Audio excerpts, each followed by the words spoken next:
नमस्कार, मी प्राची साळुंखे बुलेटिनमध्ये आपलं स्वागत करते आणि पुढील काही मिनिटात आपण घेणार आहोत महत्त्वाच्या बातम्यांचा वेगवान आढावा स्पीड न्यूजमधून। सुरुवात करतोय महत्त्वाच्या बातमीने। मुंबईच्या मध्यवर्ती भागात वसलेल्या वरळी येथील बीडीडी चाळींचा पुनर्विकास कामाचा शुभारंभ पार पडलाय। मुख्यमंत्री उद्धव ठाकरे यांच्या हस्ते आणि राष्ट्रवादीचे अध्यक्ष शरद पवार यांच्या प्रमुख उपस्थितीत हा सोहळा पार पडलाय आणि यावेळी मुख्यमंत्री उद्धव ठाकरे यांनी आठवणींना उजाळा दिलाय।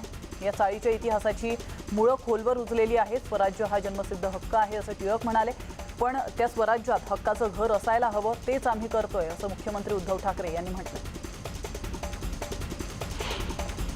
आयुष्यात काही क्षण अनपेक्षितरित्या येतात। मुख्यमंत्री पदाचं स्वप्न पाहिलं नव्हतं असं विधान बीडीडी चाळीचा शुभारंभ कार्यक्रमात मुख्यमंत्री उद्धव ठाकरे यांनी केलंय। एका चांगल्या कार्याची सुरुवात झाली असल्याचं यावेळी मुख्यमंत्री म्हणाले। आपल्या ऋणातून कधी मुक्त होऊ शकत नाही। बीडीडी चाळीत खोलवर रुजलेली इतिहासाची पाळंमुळं असल्याचंही मुख्यमंत्री म्हणाले। आपलं सरकार ट्रिपल सीट आहे हे मुद्द्यावरून मुद्दामहून बोलतोय, कारण आतापर्यंत टीका ऐकण्याची सवय झाली आहे। कौतुक केलं की भीती वाटते असा टोलाही यावेळी मुख्यमंत्र्यांनी विरोधकांना लगावलेला आहे। आपलं सरकार वेगानं काम करत असल्याचं यावेळी मुख्यमंत्री म्हणाले। चाळ संस्कृतीत तुटू देऊ नका। चाळ म्हणजे संपूर्ण एक कुटुंब असल्याचं मुख्यमंत्री म्हणालेत। अनेक कवी, गायक, साहित्यिक या चाळीनं दिलेत। अनेक क्रांतिकारक निर्माण झालेत, यात चाळीचा वाटा मोठा आहे असं मुख्यमंत्र्यांनी म्हटलं। आजचा दिवस अत्यंत महत्त्वाचा असल्याचं बीडीडी चाळीच्या शुभारंभ प्रकरणी शरद पवार म्हणालेत। महाविकास आघाडी सरकारनं कष्टकऱ्यांच्या घरांचा प्रश्न मिटवला असंही ते म्हणालेत। बीडीडी चाळीने देशाचा विचार केलाय। हा सर्व परिसर ऐतिहासिक असल्याचं ते म्हणाले। चाळीतला कष्टकरी माणूस जाऊ देऊ नका, इथलं मराठी पण असं जपून ठेवा असं आवाहन शरद पवारांनी चाळीतील मराठी माणसाला केलंय। एवढंच नाही तर पुनर्विकासातून चांगली जागा मिळणार असल्याचं देखील शरद पवार म्हणाले। संकटांवर देखील मात करण्याची हिंमत महाराष्ट्राच्या मुख्यमंत्र्यांनी दाखवली आहे आणि त्यातून पुनर्विकासाची कामगिरी सुरू झाली आहे अशा शब्दांमध्ये राष्ट्रवादी काँग्रेसचे अध्यक्ष शरद पवार यांनी मुख्यमंत्री उद्धव ठाकरे यांचं जाहीर कौतुक केलंय। बीडीडी चाळीच्या पुनर्विकास प्रकल्पाचा भूमिपूजन सोहळ्याप्रसंगी शरद पवार बोलत होते। शनिवार रविवारी चाळीत खेळायचो, माझी खोली 10 बाय 10ची होती अशी आठवण जितेंद्र आव्हाड यांनी बीडीडी चाळीच्या शुभारंभ कार्यक्रमावेळी सांगितली आहे आणि काही गोष्टी अजूनही डोळ्यासमोर उभ्या राहत असल्याचं आव्हाड म्हणालेत। पुनर्विकासाचं काम 36 महिन्यात पूर्ण होईल असा विश्वास त्यांनी व्यक्त केला। नैसर्गिक संकटांना तोंड देताना आघाडी सरकार विकास कामांच्या बाबतीत मागे पडलेलं नाही असं विधान महसूल मंत्री बाळासाहेब थोरात यांनी केलंय। महाविकास आघाडी सरकार वेगाने विकास करत असल्याचंही थोरात म्हणाले। मुंबईतील चाळींची आठवण म्हणून चाळ जतन करणार असल्याची माहिती पर्यावरण मंत्री आदित्य ठाकरे यांनी दिली आहे। फक्त नारळ फोडून आम्ही गप्प बसलो नाही, तर अनेक साईट्सवर काम सुरू झालंय। प्रत्येक महिन्याला कामाची पाहणी करणार असल्याचं आदित्य ठाकरेंनी स्पष्ट केलं। मुंबईतल्या बीडीडी चाळीतील रहिवाशांचं स्वप्नपूर्ती होण्याच्या दृष्टीनं पहिलं पाऊल पडलंय। त्याचवेळी वरळीतल्या मंदिरात नेत्यांचे फोटो ठेवण्यात आलेत आणि यावरून आता मोठी टीका होण्याची शक्यता आहे। घाटकोपर मानखुर्द लिंक रोडवरील उड्डाणपुलाचं लोकार्पण मुख्यमंत्री उद्धव ठाकरे यांच्या हस्ते पार पडलंय। यामुळे मुंबईतील वाहतूक कोंडीतून मुंबईकरांची सुटका होणार आहे। नवी मुंबईकडे जाण्यासाठी वेळेची बचत होणार आहे, त्याचप्रमाणे इंधन देखील वाचणार आहे। कोणी अंगावर आलं तर गप्प बसणार नाही, आम्हाला घाबरवण्याचा प्रयत्न करू नका असा थेट इशारा मुख्यमंत्र्यांनी कोणाचंही नाव न घेता दिला। प्रसाद लाड यांनी शिवसेना भवनावर टीका केली होती, त्यावर संजय राऊत यांना विचारलं असता त्यांनी यावर बोलणं टाळलंय। आमचे शाखा प्रमुख बोलतील असं म्हणत केवळ 3 शब्दात प्रसाद लाड यांचा पाणउतारा त्यांनी केला। प्रसाद लाड यांच्या विधानावरून राज्यात मोठा वाद निर्माण झालाय, त्यामुळे देवेंद्र फडणवीस यांना मैदानात उतरावं लागलंय। तोडफोड करणं ही भाजपची संस्कृती नाही असं स्पष्टीकरण विरोधी पक्षनेते देवेंद्र फडणवीस यांनी दिलं। कोकण पश्चिम महाराष्ट्राच्या दौऱ्यानंतर देवेंद्र फडणवीस यांनी मुख्यमंत्री उद्धव ठाकरेंना पत्र लिहिलंय। फडणवीसांनी जवळपास 26 ठिकाणांना प्रत्यक्ष भेटी दिल्यात। तेथील पूरग्रस्तांशी चर्चा केल्यानंतर फडणवीसांनी 26 मागण्यांचं पत्र मुख्यमंत्र्यांना दिलंय। यामध्ये तातडीच्या आणि दीर्घकालीन अशा दोन्ही वर्गवारीत त्यांनी या मागण्या केल्या। सांगलीला महापुराचा मोठा फटका बसला होता। आता पूर ओसरल्यानंतर शहराबरोबरच ग्रामीण भागात घाणीचं साम्राज्य पसरलंय। चिखल आणि कचऱ्याचे ढीग उचलण्याचं काम अजूनही सुरूच आहे। अनेक ठिकाणी कचऱ्याचे ढीग साचल्यानं रोगराईचं संकट उभं ठाकलं। महापुरानंतर रायगड जिल्ह्यातील महाड पोलादपूर या परिसराला रोगराईचा विळखा पडण्याची शक्यता आहे, कारण महाड शहरातील कचऱ्याचे ढीग अजूनही कायम आहेत. त्यामुळे या शहरातील नागरिकांच्या आरोग्याचा गंभीर प्रश्न आता निर्माण झालाय. घाणीचं साम्राज्य पसरलं असून अनेक गावांमध्ये दुर्गंधी देखील पसरली. महाडकरांचे प्राण वाचवणाऱ्या कोलाड रिव्हर राफ्टिंगच्या मदतीने महाडचा वीज पुरवठा सुरळीत करण्याचं काम सुरू आहे. विजेच्या वायर टाकण्यात आल्या असून लवकरच वीज पुरवठा सुरू होणार आहे. सावित्री नदीच्या वाहत्या पाण्यातून 4 तास वायर ओढून टाकण्याचं काम करण्यात आलं. रत्नागिरी जिल्ह्यातल्या खेडमधील पूर परिस्थिती ओसरून आता 8 दिवस झालेत. मात्र अजूनही खेड शहरातील काही भागात गाळाचं साम्राज्य पसरलेलं दिसतंय. खेड शहरातील ज्या भागात पूर भरला होता त्या ठिकाणी डेंग्यू आणि मलेरियाचे रुग्ण वाढत असल्याचे चित्र आता पाहायला मिळत आहे. शासकीय रुग्णालय कोविड रुग्णालय असल्याने थंडी ताप असलेले लोक खासगी रुग्णालयात उपचार घेतात. तर इकडे खेडमध्ये डोंगर कोसळून दुर्घटना झाली आहे. त्याला बेसुमार वृक्षतोड जबाबदार असल्याचं मत रवींद्र वायकर यांनी व्यक्त केलंय. शासनाने वृक्षतोडीवर कठोर निर्बंध घालण्याची मागणी देखील त्यांनी केली. जिल्ह्यात कोरोनाचा प्रादुर्भाव कमी होताच डेंग्यूने डोकं आता वर काढलेलं आहे. आतापर्यंत 207च्या वर डेंग्यूचे रुग्ण आढळून आले असून यात लहान मुलांचा मोठा समावेश असल्याचं पुढे आलंय. त्यामुळे प्रशासनासमोर कोरोना पाठोपाठ डेंग्यूचा प्रकोप थांबवण्यासाठी आता प्रयत्नांची पराकाष्ठा करावी लागणार. पुणे व्यापारी महासंघ मंगळवारी घंटानाद आंदोलन करणार आहे. तरीही सरकारनं ऐकलं नाही तर बुधवारपासून 4 वाजेनंतरही दुकानं सुरूच ठेवणार असल्याची भूमिका पुण्यातील व्यापाऱ्यांनी घेतली. बातमी आहे नागपूरमधून. नागपुरात युवक काँग्रेसनं आंदोलन केलंय. संघ मुख्यालयासमोर धरणं आंदोलन करण्यात आलंय. काँग्रेस कार्यकर्ते संघ मुख्यालयाच्या बाजूला असलेल्या गणपतीचं दर्शन घेण्यासाठी गेले असता संघ आणि भाजपच्या कार्यकर्त्यांनी त्यांना विरोध केला. त्यामुळे काँग्रेस कार्यकर्त्यांनी संघ मुख्यालयासमोर आंदोलन केलंय. काँग्रेसनं मोदी सरकार विरोधात नागपूर ते दिल्ली सायकल रॅली सुरू केली.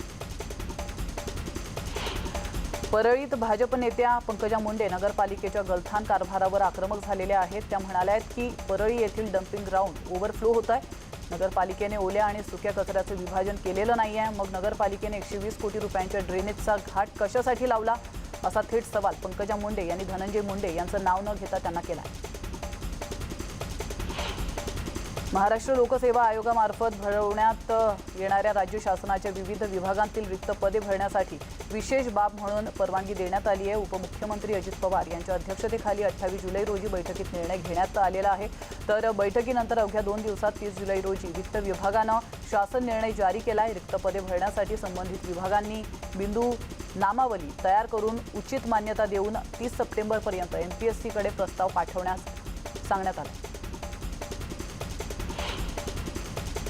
क्या हुआ तेरा वादा अजितदादा असं आता आम्ही नाही तर पुण्यातील MPSC करणारे विद्यार्थी म्हणू लागले. स्वप्नील लोणकर या विद्यार्थ्याने आत्महत्या केल्यानंतर सरकार विद्यार्थ्यांच्या रोषाला सामोरं जाताना राज्याचे उपमुख्यमंत्री अजित पवार यांनी पावसाळी अधिवेशनात 31 जुलैपर्यंत MPSC आयोगाची रिक्त पदं भरली जातील अशी घोषणा केली होती. मात्र मुदत उलटूनही शब्दाला पक्के अशी ख्याती असलेले अजितदादा हे आश्वासन पूर्ण करू शकलेले नाही.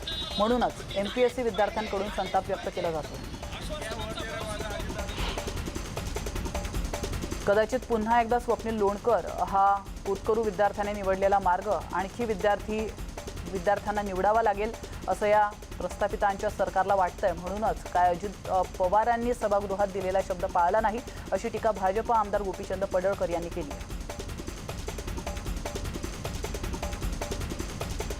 केंद्रामध्ये आलेले सरकार संविधान मानायला तयार नाही असा आरोप काँग्रेस प्रदेशाध्यक्ष नाना पटोले यांनी केलाय. केंद्र सरकारकडून संविधानाचे 4ही स्तंभ संपवण्याचं काम सुरू असल्याचा आरोप पटोलेंनी केलाय. तसंच केंद्रातील सरकार इतर पक्षांवर पाळत ठेवत असल्याचा आरोपही त्यांनी केला. यंदा मुंबईची शान असलेला लालबागचा राजाच्या गणेशोत्सव साजरा होणार आहे. लालबागच्या राजाच्या जगभरातील करोडो भाविकांसाठी ही मोठी आनंदाची बातमी आहे. गेल्या वर्षी कोरोना संसर्गामुळे लालबागचा राजा सार्वजनिक गणेशोत्सव मंडळाने आरोग्य उत्सव साजरा करून आदर्श निर्माण केला होता. यंदा गणेश भक्तांच्या विनंतीवरून लालबागचा राजा सार्वजनिक गणेशोत्सव मंडळाने राज्य सरकारच्या मार्गदर्शक सूचनेनुसार गणेशोत्सव साजरा करण्याचा निर्णय घेतला. कोरोनाची लाट ओसरत नाही तोच आता पुण्यात झिका व्हायरसचा पहिला रुग्ण आढळून आल्यामुळे खळबळ उडाली आहे. पुरंदर तालुक्यात एका 50 वर्षीय महिलेला झिका व्हायरसची लागण झाली.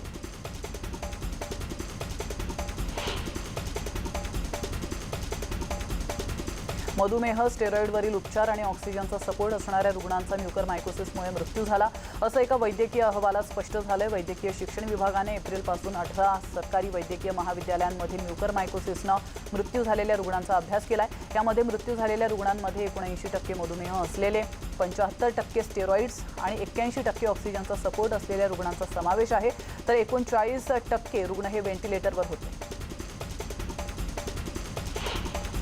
तुम्ही आतापर्यंत नो हॉर्नच्या पाट्या वाचल्या असतील, सायलेंट झोनच्या पाट्याही वाचल्या असतील, तसंच नो पार्किंगच्या सुद्धा तुम्ही पाट्या वाचल्या असतील। मात्र मुंबईच्या बोरीवली परिसरात लागलेल्या पाट्या काहीशा वेगळ्या आहेत। जॉगर्स पार्कमध्ये अनेक कपल्स येत असतात, त्यांचे चाळे पाहून इथल्या आसपासच्या सोसायटीतले लोक कंटाळलेत। त्यामुळे कंटाळलेल्या सोसायटीवाल्यांनी रस्त्यावरच नो किसिंग झोन असं लिहिलंय। बोरीवलीत नो किसिंग झोन अश्लील चाळ्यांना कंटाळून नामी शक्कल इथल्या सोसायटीतल्या लोकांनी लढवली। ऑनलाईन पैसे ट्रान्सफर केल्याचं खोटे मेसेज दाखवून सोनाराकडून 4.25 लाखांचे सोने घेऊन एक भामटा पसार झाला होता। तर या भामट्याला कल्याण क्राईम ब्रांचने 24 तासात बेड्या ठोकल्यात। दुकानातील सीसीटीव्हीच्या मदतीने विनय लोहिरे याला कल्याण क्राईम ब्रांचने अटक केली आहे। सराईत गुन्हेगार असून त्याच्या विरोधात याआधी देखील पुणे, ठाणे या ठिकाणी गुन्हे दाखल आहेत। बातमी आहे बीडमधून। बीड जिल्ह्यात कोरोनाच्या वाढत्या संसर्गामुळे जिल्ह्यातील सर्व पर्यटन स्थळं बंद आहेत। मात्र बीडपासून जवळच असलेल्या कपिलधार या पर्यटन स्थळी 10 ते 15 दारुड्या तरुणांनी शिवीगाळ करत राडा घातलाय। दारू पिऊन धिंगाणा घालू नका असं सांगितल्यावर त्यांनी एकाला मारहाण देखील केली। शॉक लागून वायरमनचा दुर्दैवी मृत्यू झालाय। वायरमन शुभम शितोळे असं या वायरमनचं नाव होतं। जेसीबीच्या सहाय्याने मृतदेह खाली उतरवला गेलाय। सांगोला तालुक्यातील अहिल्यानगर अनगढाळ या ठिकाणी ही घटना घडली। पुणे जिल्ह्यातील इंदापूर येथील उजनी जलाशयामध्ये यांत्रिकी बोटीद्वारे अवैधरित्या वाळू उपसा करणाऱ्या बोटी जिलेटिनच्या सहाय्याने उद्ध्वस्त करण्यात आल्यात। या कारवाईत एकूण 40 लाख रुपये किमतीच्या वाळू उपसा करणाऱ्या यांत्रिकी बोटी उद्ध्वस्त करण्यात आल्या। गडचिरोलीसह संपूर्ण राज्यात सक्रिय असलेल्या बीटेक्स वनको आणि नाईस 777 नेट या ऑनलाईन जुगार प्लॅटफॉर्मवर जुगार खेळणाऱ्या टोळीला पोलिसांनी जेरबंद केलंय। ऑलिम्पिक स्पर्धेसह IPL, फुटबॉल आणि विविध राष्ट्रीय आंतरराष्ट्रीय क्रीडा प्रकारात बेटिंग करण्यात या टोळीचा समावेश होता।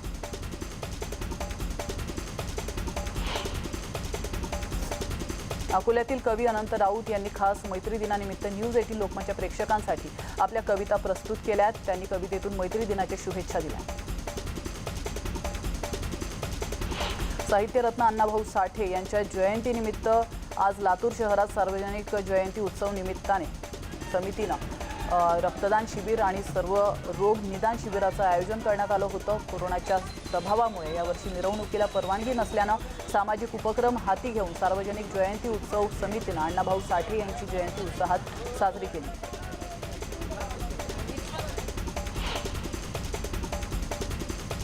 इथं घेतो एक छोटासा ब्रेक, लगेचच परत येतोय। तुम्ही पाहत राहा स्पीड न्यूज।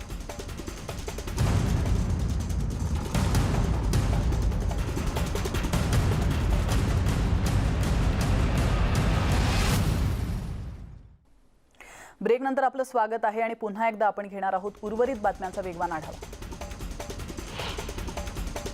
पॅगेसेस, हेरगिरी आणि इतर मुद्द्यांवर विरोधी पक्षांनी संसदेत गोंधळ घातलाय। त्यामुळे संसदेचं पावसाळी अधिवेशन केवळ 18 तास चाललंय। परिणामी करदात्यांचे 133 कोटी रुपये पाण्यात गेलेत। अधिवेशन 107 चालणं अपेक्षित होतं, मात्र गोंधळामुळे केवळ 18 तासच अधिवेशन चाललं। देशातील 300हून अधिक लोकांची हेरगिरी केल्याच्या प्रकरणाचे देशभरात पडसाद उमटतायत, तर विरोधक पॅगेसेस प्रकरणावर चर्चा आणि चौकशी करण्याच्या मागणीवर आक्रमक आहेत। जगभरात ऑगस्ट महिन्याचा पहिला रविवार मैत्री दिन म्हणून साजरा केला जातो। मैत्री दिनाचं औचित्य साधत काँग्रेस नेते राहुल गांधी यांनी इंस्टाग्रामवर व्हिडिओ शेअर केलाय। या व्हिडिओच्या माध्यमातून त्यांनी पंतप्रधान नरेंद्र मोदी यांना खोचक शुभेच्छा दिल्या। सलग 8 महिने जीएसटी कलेक्शन 1 लाख कोटींच्या पार जमा होत होता। मात्र गेल्या महिन्यात जीएसटीचं कलेक्शन 1 लाख कोटींच्या खाली जमा झालं होतं। मात्र या महिन्यात पुन्हा एकदा जीएसटी संकलनात वाढ झाली। मध्य प्रदेशातील भिंडममधील तुरुंगातील छप्पर आणि भिंत कोसळल्याचा धक्कादायक सीसीटीव्ही फुटेज समोर आलेला आहे। आपण या दृश्यांच्या माध्यमातून पाहू शकतो, शनिवार सकाळी सर्व कैदी जेव्हा आपापल्या कामात व्यस्त होते तेव्हा अचानक छप्पर आणि भिंत कोसळली आहे। या दरम्यान ढिगाऱ्याखाली 21 कैदी अडकले होते। या दुर्घटनेनंतर तुरुंगात खळबळ उडाली आणि यानंतर तातडीने मदत कार्य सुरू करण्यात आले आणि जखमींना रुग्णालयात दाखल करण्यात आले। जपान सरकारने कोरोना व्हायरसच्या वाढत्या रुग्णांमुळे 31 ऑगस्टपर्यंत आणीबाणी लागू केली आहे। कोरोना संक्रमण रोखण्यासाठी जपान सरकारने हा निर्णय घेतलाय। आणीबाणी Tokyo, Saitama, Chiba, Kanagawa, Osaka आणि ओकिनावा मध्ये लागू करण्यात आली। भारताची थाळीफेकपटू कमलप्रीत कौरने टोकियो ऑलिम्पिकमध्ये कमाल केली आहे। पात्रता स्पर्धेतील दुसऱ्या क्रमांकाच्या कामगिरीसह तिने अंतिम फेरी गाठण्याची किमया साधली आहे। पात्रता स्पर्धेच्या ब गटात समावेश असलेल्या 25 वर्षीय कमलप्रीतने तिसऱ्या आणि अखेरच्या प्रयत्नात 64 मीटर थाळी फेकली होती आणि त्यामुळे या गटातून अमेरिकेच्या वेलारी ऑलमॅन हिच्यासह ती अंतिम फेरीसाठी पात्र ठरली। भारताची अव्वल महिला बॉक्सर मेरी कोम हिचं यंदाच्या टोकियो ऑलिम्पिकमधील पदकाचं स्वप्न भंगलंय। मात्र मी निराश झाले नाही, माझ्याकडे अजूनही वेळ आहे। वयाच्या 40 वर्षांपर्यंत खेळू शकते असं मेरी कोमनं स्पष्ट केलं। अभिनेता अक्षय कुमार याच्या आगामी चित्रपटात एका वेगळ्या भूमिकेत पाहायला मिळणार आहे। अक्षयने त्याच्या आगामी बेल बॉटम या चित्रपटाच्या रिलीज डेटची घोषणा केली आहे। जॅकी भगनानी आणि अक्षय कुमारने सोशल मीडियाच्या माध्यमातून पोस्ट शेअर करत बेल बॉटम या चित्रपट प्रदर्शित होणार असल्याचं जाहीर केलंय। तुमचे मनोरंजन करण्यासाठी लवकरच येत आहोत। 19 ऑगस्ट 2021 रोजी बेल बॉटम हा चित्रपट प्रदर्शित होणार आहे। या आशयाचं कॅप्शन अक्षय कुमारने दिलंय। राज कुंद्राला पॉर्नोग्राफी प्रकरणात अटक झाल्यामुळे अभिनेत्री शिल्पा शेट्टीने सुपर डान्सर 4 या शोमधून बाहेर पडण्याचा निर्णय घेतलाय। शिल्पाच्या जागी निर्मात्यांनी शोसाठी अभिनेत्री रवीना टंडनला विचारणा केली होती, मात्र रवीनाने शिल्पाची जागा घेण्यास स्पष्ट नकार दिलेला आहे। नकारामागील कारण विचारलं असता हा शो शिल्पाचाच असेल आणि तिलाही शोमध्ये काम करायला आवडेल। शिल्पा शेट्टी ही शोचा एक महत्त्वाचा भाग होती आणि लवकरच ती शोमध्ये पुन्हा येईल असं रवीना म्हणाल्याचं शोशी संबंधित सूत्रांनी सांगितलं। नाथखोळा म्युझिक लेबलच्या आपली यारी गाण्याने विक्रम केलेला आहे। या गाण्याला निव्वळ 12 तासांमध्येच 1 मिलियन व्ह्यूज मिळाल्यात। तर मराठी इंडस्ट्रीतला मिलिनियर म्युझिक डिरेक्टर अशी ओळख असलेल्या प्रशांत नागटीच्या नावावर अजून एक विक्रम नोंदवला गेलेला आहे। अभिनेत्री प्रार्थना बेहरेने गुरुवारी आपली यारी हे गाणं सोशल मीडियावर लॉन्च केल्याचं आपण पाहिलं। फ्रेंडशिप डेच्या मुहूर्तावर आलेल्या या गाण्यामध्ये पहिल्यांदाच 10 मराठी सोशल मीडिया इन्फ्लुएन्सर दिसतात। अभिनेत्री जिया खानच्या आत्महत्येच्या 8 वर्षांनी आता या प्रकरणाची सुनावणी सीबीआयच्या विशेष न्यायालयात होणार आहे। जिया खानच्या आत्महत्येनंतर सापडलेल्या सुसाईड नोटवरून अभिनेता सूरज पांचोलीला आरोपी मानण्यात आलं होतं। आतापर्यंत सत्र न्यायालयात हा खटला सुरू होता। त्यानंतर सत्र न्यायालयाने हे प्रकरण सीबीआय न्यायालयात वर्ग केलंय। सत्र न्यायालयाने हे प्रकरण सीबीआय न्यायालयात वर्ग केल्याच्या निर्णयाचं आम्ही स्वागत करत असल्याचं सूरज पांचोलीच्या वकिलानं म्हटलं। शिल्पा शेट्टीच्या अडचणीच्या काळात तिचं समर्थन करण्यासाठी आता अभिनेत्री रिचा चड्ढा समोर आलेली आहे। रिचा चड्ढाने तिच्या ट्विटर अकाउंटवरून ट्विट शेअर केलंय आणि तिला समर्थन दिलंय। बरं झालं शिल्पा शेट्टीने तक्रार केली असं तिने या ट्विटमधून म्हटलंय। एखाद्या पुरुषाची चूक असते तेव्हा आपण त्याच्या आयुष्यात असलेल्या स्त्रीला प्रत्येक चुकांसाठी दोषी ठरवत असतो। बरं आहे शिल्पाने तक्रार केली आहे असं रिचा म्हणाली। बॉलिवूडचं प्रसिद्ध कपल म्हणून अभिनेता रणवीर सिंग आणि दीपिका पदुकोण ओळखले जातात। 2018 साली गेली अनेक वर्षे ही जोडी प्रेक्षकांच्या मनावर राज्य करते। दरम्यान शनिवारी मुंबईत रणवीर दीपिकाला घेऊन हॉस्पिटलमध्ये जाताना दिसलाय। यामुळे चाहत्यांचा कमेंट्सचा वर्षाव झालेला आहे। यावेळी काही मीडिया फोटोग्राफर्सनी त्यांना स्पॉट केलंय। त्यामुळे दीपिका आनंदाची बातमी देणार की काय असं आता सगळ्यांना वाटू लागलंय।